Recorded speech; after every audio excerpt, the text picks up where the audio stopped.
कन्या एवं वरको परस्पर इच्छाले जो विवाह हुन्छ त्यसलाई गान्धर्व विवाह भनिन्छ। र मारपिट गरेर रुँदै कराउँदै जबरजस्ती अपहरण गरेर जुन ल्याइन्छ त्यसलाई राक्षस विवाह भनिन्छ। र सुतेको अवस्थामा मदले एकदम उन्मत्त भएको बेलामा पागल र गुप्त रूपले किडन्याप गरेर लगेर जुन विवाह गरिन्छ त्यसलाई पैशाच नाम गरेको अधम कोटिको विवाह भनिन्छ।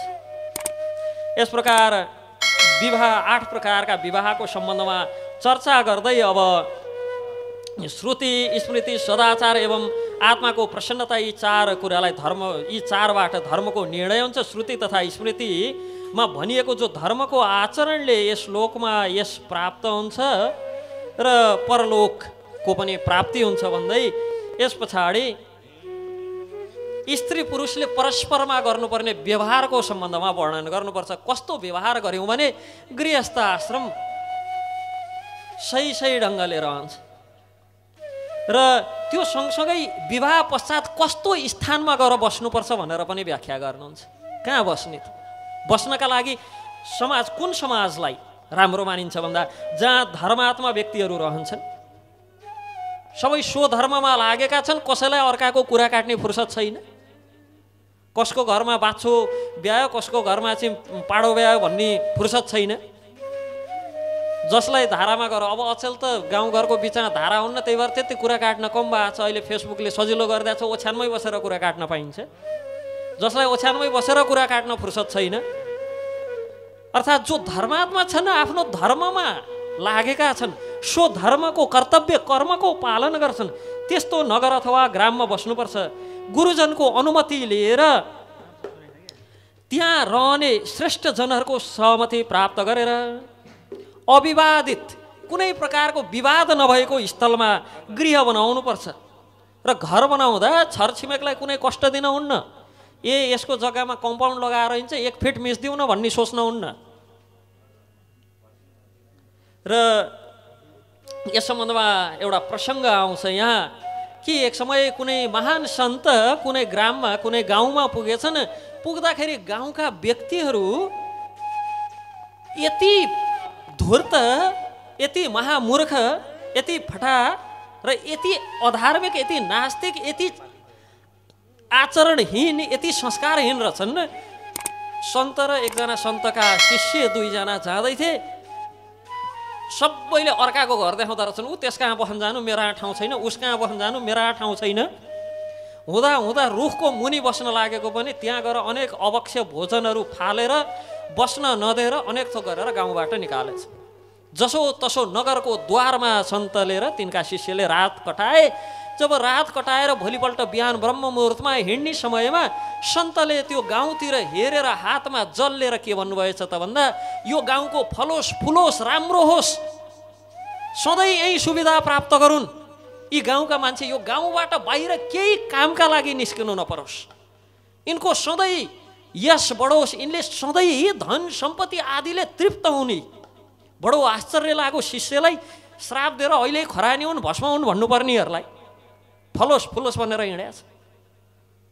फेरि हिँड्दै जाँदा केही समय पश्चात अर्को गाउँमा पुगेछन्। अर्को गाउँमा पुग्दाखेरि के भन्दा रहेछन् त भन्दा त्यो गाउँ यति सभ्य धर्मात्माहरूको संस्कारीहरूको सदाचारमा रहने व्यक्तिहरूको ग्राम रहेछ। त्यहाँ त साधु सन्त आए भने पछाडि सब 101 आतुर रहेछन् स्वागत गर्न, आज मेरो घरमा पधार्नुहोस्, किनभने साधुको निमेष मात्रको सँगले पनि मेरो जीवन सफल हुन्छ। यसकारण हे प्रभु मेरो घरमा आउनुहोस्। सबै यति आचरणशील, समाजमा यति शान्ति छ।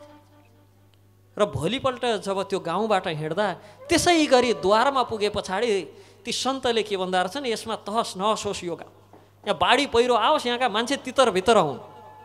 अब त शिष्यलाई सही नसक्नु भयो। यस्तो पनि हुन्छ। एउटा गाउँ जहाँ श्राप दिनुपर्ने सबै भस्म खरानी हुन् भन्नुपर्ने ठाउँमा वरदान दिएर आए, यहाँ आएर श्राप दिन्छन्। यस सम्बन्धमा मलाई बडो सन्देह भयो प्रभु, के हो, किन यसरी हजुरले व्यवहार गर्नुभयो भन्दा सन्तले बडो गजबको उत्तर दिनुहुन्छ। के भन्नुहुन्छ त भन्दा त्यो पहिलो गाउँ त्यहाँका जस्ता दुष्ट व्यक्तिहरू ती त्यो गाउँबाट कतै निस्किनै नपरोस्, ती त जहाँ गए त्यही तिनले भाँड भैलो उपद्रो मचाउँछन्, त्यही भएर भरिपूर्ण हुन् ती, त्यहाँबाट निस्किनै नपरोस्। ताकि अरू समाज भाड्न नपाउन् तिनले। यस्ता व्यक्तिहरू यी जहाँ जान्छन् यस्तै समाज बनाउँछन् यिनले। त्यही भएर यिनलाई एकै ठाउँ थुनेर राख्नुहुन्न, यिनलाई तितर बितर बनाउनुपर्छ ताकि हरेक गाउँ नगरमा गएर यिनले यस्तै सभ्य, यस्तै धार्मिक, यस्तै सदाचार पालन गर्ने ग्रामहरू स्थापना गरून्, गाउँहरू बनाउन्, सहरहरू बनाउन्। हरेक गाउँ सहरमा पुगेर यस्तै सदाचार सिकाउन्, यस्तै आचरण सिकाउन्, यस्तै धर्म फैल्याउन्, यस्तै शान्ति फैल्याउन्। त्यही भएर यिनको गाउँ यहाँबाट तहस नहस होस् भनेको। सन्तहरूको कार्य कहिलेकाहीँ बुझ्न सकिन्न। हामीले देख्दाखेरि लौकिक दृष्टिले हेर्दाखेरि त बिल्कुल उल्टो कार्य गरेको। श्राप दिनुपर्ने ठाउँमा आशीर्वाद दिएर हिँडे, आशीर्वाद दिनुपर्ने ठाउँमा श्राप दिएर हिँडे। तर बृहद रूपमा सोच्दाखेरि बहुत राम्रो कुरो कि समाज सबै त्यस्तै व्यक्तिहरूले भरिनी हो भनेदेखि त अहो पृथ्वीको पनि अहो भाग्य।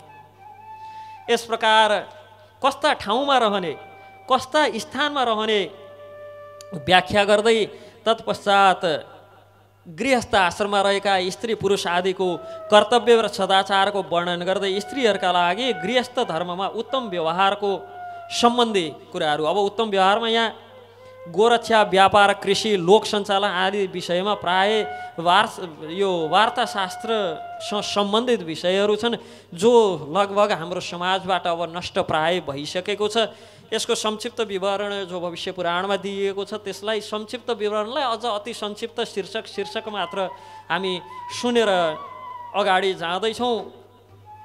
आराधना गर्न योग्य पतिको आराधनाको विधि यहाँ पहिला त कस्ता पतिहरूको आराधना गर्नुपर्छ भनेर पतिको गुणका सम्बन्धमा बताइएको छ, जसले गृहस्थ आश्रमलाई, घरबार आदिलाई धन धान्य दुइटैले, धन मात्र भनेको स्वर्णलाई धन भनिन्छ, सुनलाई धान्य भनेको धान चामल आदि इत्यादिले भरिपूर्ण भण्डार राखेका छन्।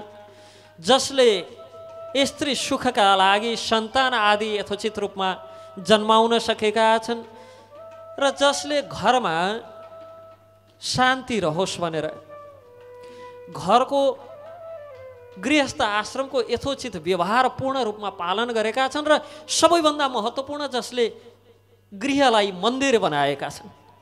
त्यस्ता गृहस्थ आश्रममा रहेका व्यक्तिहरू विशेषतः पतिलाई आराधना योग्य पति भनिन्छ। त्यस्ता व्यक्तिलाई आराध्यानां हि सर्वेषां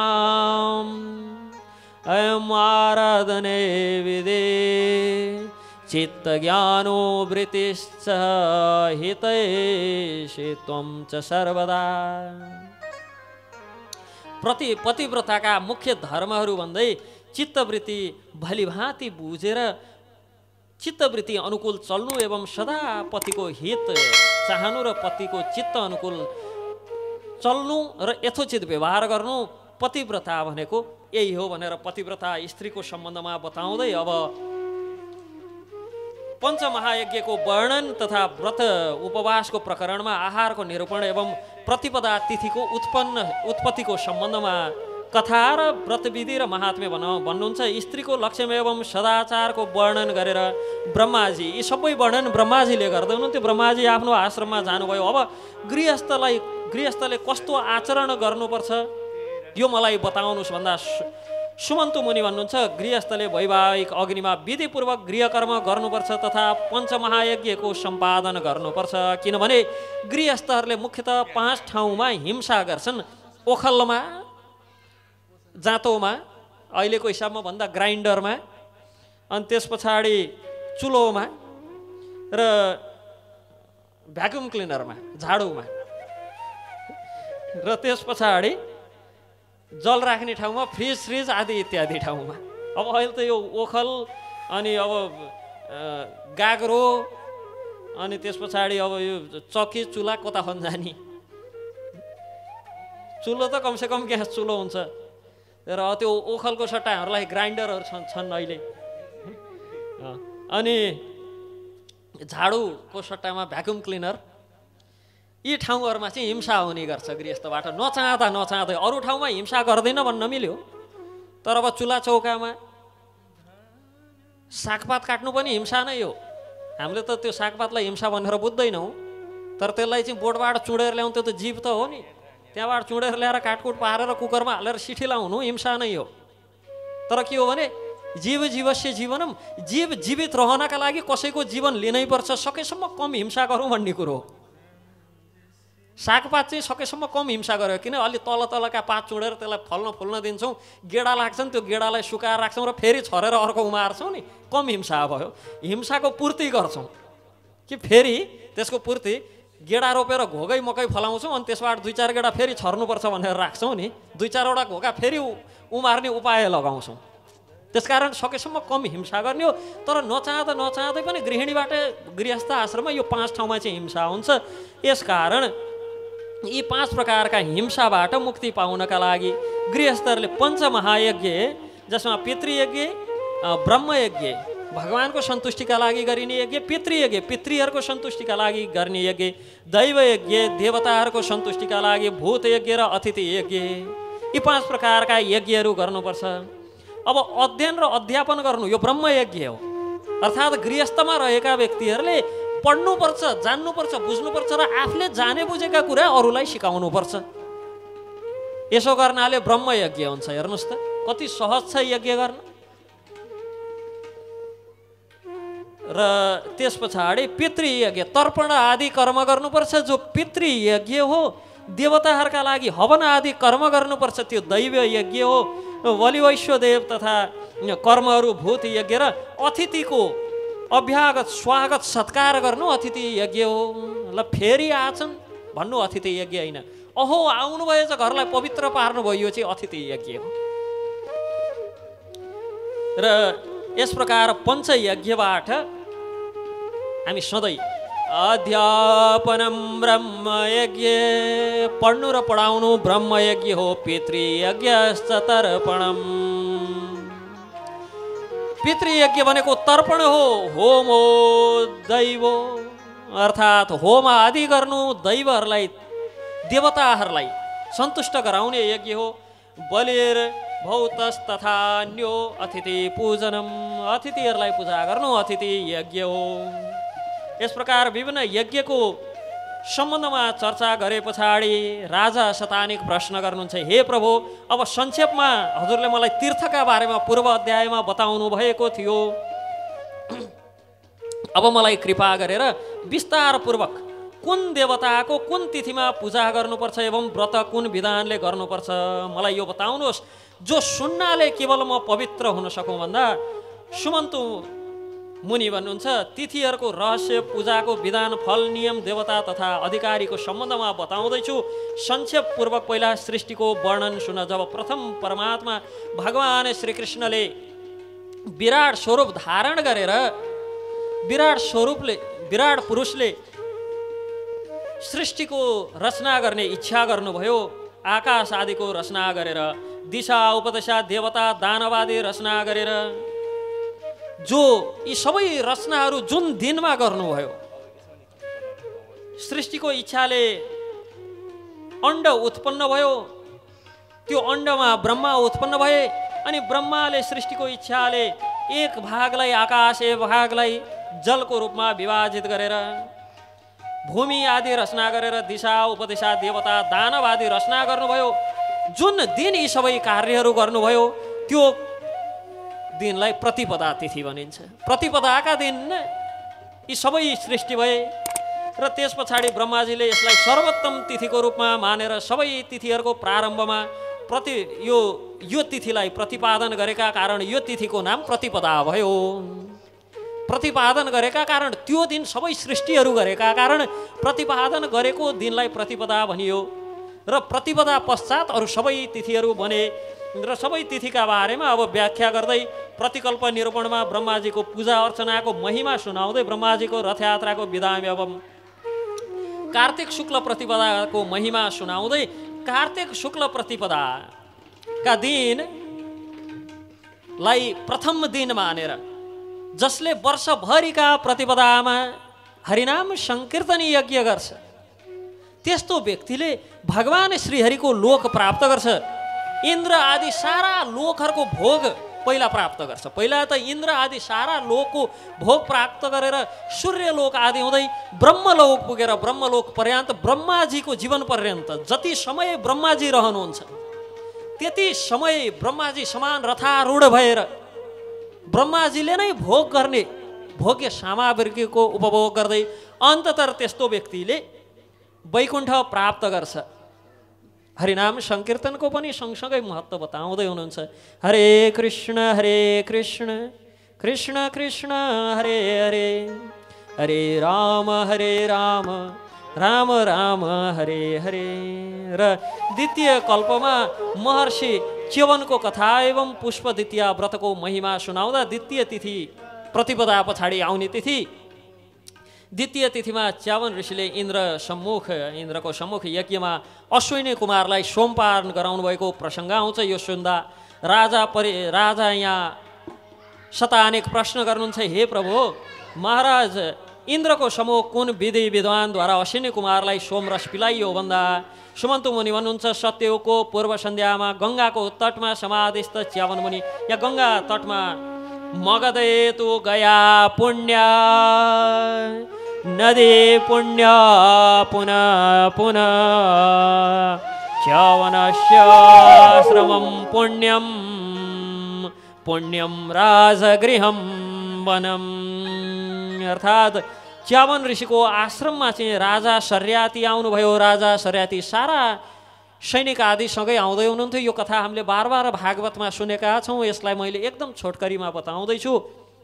राजा शर्यातीकी छोरीले सुकन्या छोरी थिइन्। सुकन्याले एउटा धमिराको गोलो देख्छिन्। गोलोबाट बडो देदीप्यमान पुञ्ज ज्योति पुञ्ज देखिन्। के हो कसो बच्चा बच्ची अलिकता चञ्चलता हुन्छ। यो उमेरै एउटा हुन्छ। यो चञ्चलता चाहिँ यसो के फट्याइ गर्न मन लाग्ने, के चकचक गर्न मन लाग्ने, के अचम्मको देखाउने घोचघाच पारेर चाहिँ त्यसमाथि अनुसन्धान गर्न मन लाग्ने, बडो इन्जिनियरिङ देखाउन मन लाग्ने।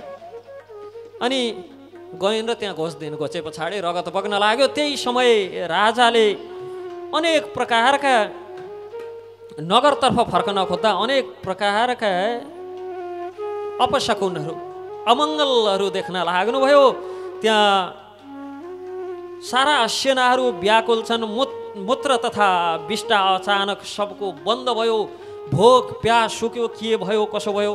च्यवन मुनिको यो परम पवित्र आश्रममा कसैले कुनै प्रकारको अपराध गर्यो कि यस्तो सोचेर सबैलाई सोध्न लाग्नुभयो। सोध्दै गर्दा सुकन्या अब डराइन्। अब मैले गएर एउटा गजबको काम त गरेको थिएँ। त्यो धमिराको पालमा चाहिँ गएर ठेडी खाँदा बन्द गरिदिएको थिएँ। त्यतिखेर रगत पनि आएको थियो। त्यो भने पछाडि तुरुन्त राजाले गएर शर्यातीले गएर च्यवन मुनिसँग माफी माग्नुहुन्छ दीनतापूर्वक। हे महाराज मेरी कन्याबाट बडो अपराध भयो, कृपा गरेर मलाई क्षमा गर्नुहोस् भनेर यस प्रकार माफी मागेर अनि कन्याको विवाह त्यहीँ गरिदिन्छन्। सुकन्याको विवाह च्यवन मुनिसँग गरिदिएर च्यवन मुनिको यथोचित रूपमा अब सुकन्या विवाह पश्चात भक्तिपूर्वक मुनिको सेवा गर्न लागिन्। राजवस्त्र आभूषण सारा उतारेर वृक्षको छाला ती बोक्राहरूलाई वस्त्रको रूपमा प्रयोग गरेर मृग चर्म धारण गरेर मुनिको सेवा गर्दै कयौँ समय व्यतीत गरिन्। तब एक दिन मुनिले ऋषिले बोलाउनु भयो। आफ्ना समीपमा बोलाए पछाडि सुकन्याले, हे महाराज हजुरको आज्ञा कसै प्रकार मैले टार्न त सक्दिनँ, तर मलाई हजुरको यौवन अवस्था हजुरको सुन्दर आभूषणले अलङ्कृत कमनीय स्वरूपको इच्छा छ भने पछाडि च्यवन मुनि के भन्नुहुन्छ, मेरो न उत्तम कुनै स्वरूप छ न कुनै कुरूप स्वरूप छ, न तिम्रो पिता समान धन छ न यश छ। यति भन्नुभयो। फेरि आँखा चिम्लेर ध्यान गर्न बस्नुभयो। र एक दिन त्यही बाटोबाट च्यवन मुनिलाई सुकन्याले भनेकी पनि थिइन्, हजुरको तपोबलबाट जुनसुकै बेला पनि हजुरले एकदम नवयौवन स्वरूप ग्रहण गर्न सक्नुहुन्छ। धन ऐश्वर्य मेरो पिताको त के हो र हजुरको तपोबलका अगाडि हजुरले चाहनुभयो भने त्यो सबै थोक तुरुन्तै प्राप्त हुन्छ भन्दा च्यवन मुनिले, हे राजपुत्री यस्तो निकृष्ट कर्मका लागि आफ्नो तपस्या व्यर्थ किन फाल्ने? यसको आवश्यकता छैन भनेर तपस्यामा बस्नुभयो। त्यस समय अश्विनी कुमार त्यही जङ्गलबाट हिँड्दै थिए। अश्विनी कुमारले सुकन्यालाई देखे पछाडि सुकन्यासँग वार्तालाप भयो। त्यस पछाडि सुकन्याले म यसरी च्यवन ऋषिको सेवामा छु यहाँ भन्दा ती ऋषिलाई हामी देवताका वैद्य अश्विनी कुमार हौँ, यो वृद्ध तिम्रा पतिलाई हामी जवान गरिदिन्छौँ यति भनेर एउटा औषध आदि पोषण आदिले युक्त सरोवरमा लिएर गए। डुबेर निस्किँदाखेरि तिनटै एकै देखिए, ती अश्विनी कुमार र पति। र सुकन्याको सौन्दर्य यस्तो थियो, अब पति कुन हो चिन्नलाई अश्विनी कुमारले के भन्छन् भन्दा हामी तिनटा मध्ये जसलाई वरण गरे पनि हुन्छ भन्छन्। त सुकन्याले बहुत ध्यान दिएर हेरिन्। अश्विनी कुमारको आँखा झिम्किरहेको थिएन, एकदम तिनको सौन्दर्य देखेर यति आकृष्ट भएका थिए, एकटक तोलाएर हेरै थिए। तर ती च्यवन मुनिलाई कुनै वास्ता व्यस्तै छैन, यता हेरेछन् उता हेरेछन्, आँखा झिमिक झिमिक पारेछन्। त्यो देखेपछि मेरा पति यिनै हुन्। कहिले स्त्रीलाई देख्दै नदेखे जसरी हेर्ने यी दुईटा चाहिँ अश्विनी कुमार हुन्। चिनिन् र आफ्ना पतिलाई चिने पछाडि अश्विनी कुमारलाई च्यवन मुनिले तिमीहरूले मलाई चाहिँ फेरि यौवन बनाइदिएका कारण के चाहन्छौ तिमीहरू माग भन्दाखेरि अश्विनी कुमारले हामीलाई